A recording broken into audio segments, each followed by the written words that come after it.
నా పేరు కార్తీక్. నేను సముద్రాన్ని చాలా ఇష్టపడతాను. కానీ ఈ కథ తరువాత సముద్రం అంటే నాకు అస్సలు ఇష్టం లేదు. భయం కూడా కాదు, ఒక జ్ఞాపకం. మేము 5 స్నేహితులు వీకెండ్ ట్రిప్ కోసం ఒక రిమోట్ బీచ్కి వచ్చాం. మ్యాప్లో పేరు లేదు, టూరిస్ట్ క్రౌడ్ లేదు. ఒక వృద్ధ ఫిషర్మ్యాన్ మాత్రం ఉన్నాడు. ఇలా చెప్తున్నాడు: సూర్యుడు దిగిన తరువాత ఆ బీచ్ మనది కాదు నాన్న అని. మేమందరం నవ్వేశాం. అప్పుడే మొదటి తప్పు చేశాం. సూర్యుడు సముద్రంలో కలిసిపోతున్నాడు. అందంగా ఉంది, కానీ ఒక వింత ఉంది.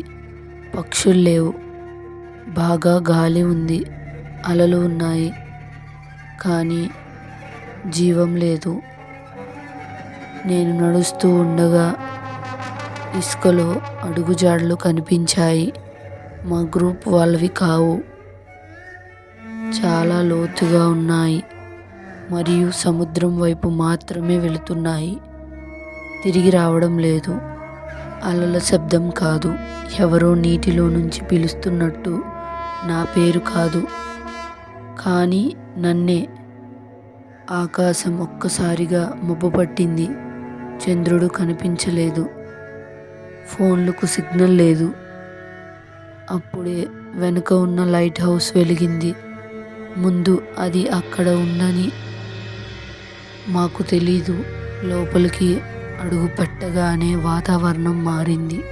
చల్లగా కాదు, భారీగా. గోడల మీద పాత ఫోటోలు. అందులో ఉన్న వారందరూ సముద్రం వైపు చూస్తున్నారు, కెమెరా వైపు కాదు. ఒక ఫోటో దగ్గర నేను ఆగిపోయాను. అందులో ఒక అబ్బాయి, నేనే. అదే ముఖం, అదే చూపు. కానీ ఆ ఫోటో తేదీ 1993, నేను పుట్టకముందు. నేను బయటికి వచ్చేసరికి నీరు వెనక్కి వెళ్తోంది.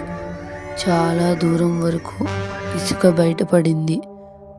ఫిషర్మ్యాన్ మాట గుర్తొచ్చింది. సముద్రం వెనక్కి వెళితే అది తీసుకోవడానికి వస్తుంది అని. ఇప్పుడు మా గ్రూప్లో ఒకడు మిస్ అయ్యాడు. ఫోన్ లేదు, అడుగుజాడలు మాత్రం ఉన్నాయి. అవి సముద్రంలో కలిసిపోయాయి.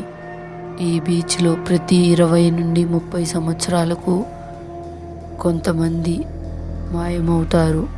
చనిపోలేదు, కానీ మిగలరు.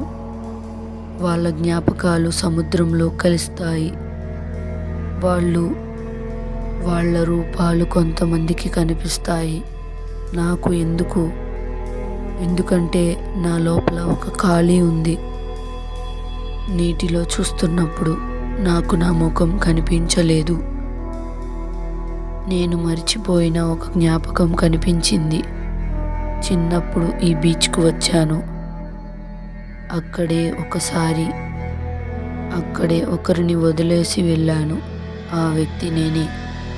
సముద్రం ఇప్పుడు నిశ్శబ్దంగా ఉంది. అది ప్రశాంతత కాదు, అది తీర్పు ముందు నిశ్శబ్దం. నీరు మెల్లగా నా కాళ్ళ దగ్గరకు వస్తోంది. భయంగా లేదు, పరిచయంగా ఉంది. ఇప్పుడు ఈ కథ మీరు వింటున్నారు. ఎప్పుడైనా రాత్రి బీచ్లో నీరు వెనక్కి వెళ్ళడం చూస్తే దగ్గరకు వెళ్ళకండి.